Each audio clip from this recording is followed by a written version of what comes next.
তোমরা তো প্রতিদিন ঝাঁটা বাঁধার ভিডিও দেখো, আজ কোনো ঝাঁটা বাঁধার ভিডিও হবে না, আজকে অন্যরকম ভিডিও। अच्छा। এবার বেশি দেরি না করে চালু করা যাক।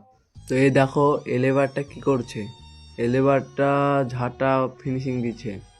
তো কেমন করে দিচ্ছে দেখো। আর একে দেখো, আরে শাহরুখ খান, তুমি মেয়ে দেখলে এমনি প্রেমে পড়ে আসবে। আচ্ছা আচ্ছা, খুব মজা হলো। তো ফলো করো পেজটা, অনেক ভালো ভালো ফানি ভিডিও আসবে, এরকম ব্লগ। আরে কত স্পিডে করছো গো, দেখো দেখো। আমি জানতো তোমরা নেগেটিভ হিসাবে নিয়েছো কথাটা। ওদিকে ভাইটা ঝাঁটা বানছে, আর এই ভাইটা দেখো বান্ডিল করছে, 25টার বান্ডিল। আর এই ভাইটা শুধু ফোন দেখছে, কাজ করা বাদ দিয়ে। আর এটা তোমাদের ভাই। আর এখানে শুধু আমি ভিডিও বানাই না, আমিও কাজ করি। আজকের মিনি ব্লগটা এখানে শেষ। তো এই ব্লগটা যদি একটুকু ভালো লেগে থাকে তো কমেন্টে জানাও। তো টাটা, বাই বাই।